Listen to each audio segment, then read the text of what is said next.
অনৈতিকভাবে বিরোধী পঞ্চায়েত সদস্যদের কাজে বাধা দেওয়ার অভিযোগ প্রধানের বিরুদ্ধে। প্রতিবাদে পঞ্চায়েতের সামনে বিক্ষোভ তৃণমূল সদস্যদের। অভিযোগ অস্বীকার প্রধান। কেন এটা আমার কাজ বন্ধ হলো কিসের জন্য? সেটা কিসের কাজ? আমার ড্রেনের কাজ। গ্রামের নাম বকচরা। কি হয়েছে? আমি ড্রেন করছিলাম, ড্রেন পুরো কালকে মানে একজন অবজেকশন করছিল, সেই অবজেকশন হয়েও আমার কাজ হয়ে গেছে।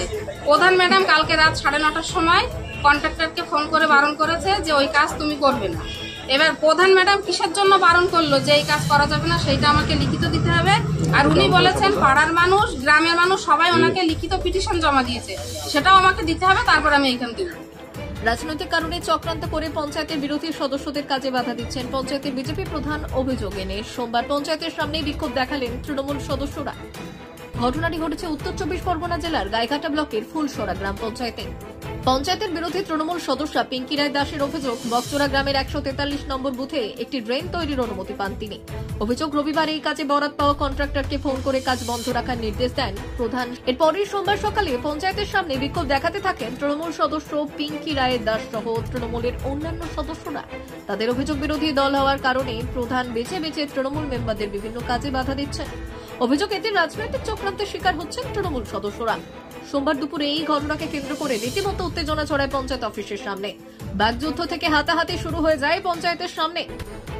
আমাদের ফুলসরা অঞ্চলে আমরা 12 লটারিতে আমাদের প্রধান ফুলসরা, এবং আমাদের যেখানে যেখানে তৃণমূলের মেম্বারদের কাজ হচ্ছে সেখানে সেখানে যেটা আমরা অ্যাকশন প্ল্যানে দিচ্ছি দেখা যাচ্ছে তার উল্টোটা উঠছে, এবং ব্যক্তিগত একজন যে কোনো লোক দিয়ে কমপ্লেন করানো হচ্ছে, বলছে যে ওখান থেকে মাস পিটিশন করছে, এই জন্য সমিতিতে ভোটে দাঁড়িয়েছিল। সেই কারণে হয়তো ভাবছে যেখানে যেখানে তৃণমূলের মেম্বাররা আছে তাদের কোনো কাজ করতে দেবো না, হ্যাং করে রাখবো কাজ, এই জন্যই করতে।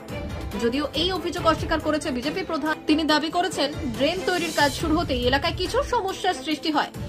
আর ওরা যেটা বলছে ড্রেনটা আমি বন্ধ করি, ড্রেনটা সেটা হচ্ছে এবার যার দীপঙ্কর মণ্ডল যে দাদা আমাকে ফোন করে বলেছে যে আমার জমির পাশ দিয়ে ড্রেনটা হচ্ছে, আমার সাথে একটু আলোচনা করি, যার পাশ দিয়েই হোক জমির ড্রেন হোক, একটুখানি তার সাথে কথা বলে নিলে কোনো সমস্যা নেই।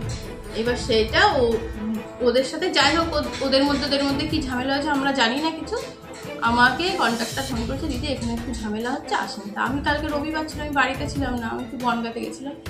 আমার হাজব্যান্ডকে আমি পাঠিয়েছি, যথারীতি হাজব্যান্ড যাওয়ার মানে গাড়ির থেকে নামছে, ভিডিওটা মানে আপনাদেরকে দিয়েছে কিনা জানি না, একদম বাজে যে মেম্বারের হাজব্যান্ড আছে, পিঙ্কিদির হাজব্যান্ড, বাজে ভাষায় একদম সে মার্ডার করে দেবো, এখানে পুঁতে দেবো, ঝাঁটার বাড়ি মারবো, অনেক কিছু বাজে ভাষা মানে দিয়ে তাকে গালাগালি। না, একদমই সত্য কথা নয়। গতকাল রবিবার ছিল, রবিবারে জেসিপি দিয়ে মাটি খোঁড়া হচ্ছিল ড্রেন করানোর জন্য। সেখানে দেখা যাচ্ছে চাষিদের প্রচণ্ড ক্ষতি হয়ে যাচ্ছে। সেই কারণের জন্য গতকাল আমাদেরকেও ডাকা হয়েছিল। তো আমরা যে দেখলাম, হ্যাঁ সত্যি সিটুল ছাড়া কাজ হচ্ছে। তো আমরা বললাম, দেখো যে সরকারি যেটা সিস্টেম আছে সিটুল দিয়েই কাজ হবে, সেইভাবে কাজ করো। এবং ওখানকার যাওয়ার পরে পরবর্তীকালে দেখা গেলেন যে ওখানকার যে মেম্বার আছেন, মেম্বারের স্বামী বিশ্বজিৎ দাস একদম অকলিত ভাষায় গালাগালি এবং পুঁতে ফেলবো, ঝাঁটা দিয়ে মারবো, মার্ডার করে দেবো, এই ধরনের হুমকি দেওয়া হচ্ছে। তার একদম ভিডিও প্রুফ আমাদের কাছে আছে, আমরা থানায় ইতিমধ্যেই পাঠিয়েছি। বিডিওর কাছে এই লিখিত গেছেন, অঞ্চলে লিখিত এসছেন। ইনরা যেটা করছেন, এনারা রাজনীতি করতে এসছেন, রাজনীতি করছেন, এটা এর ঊর্ধ্বে আর কিছুই নয়। ওনারা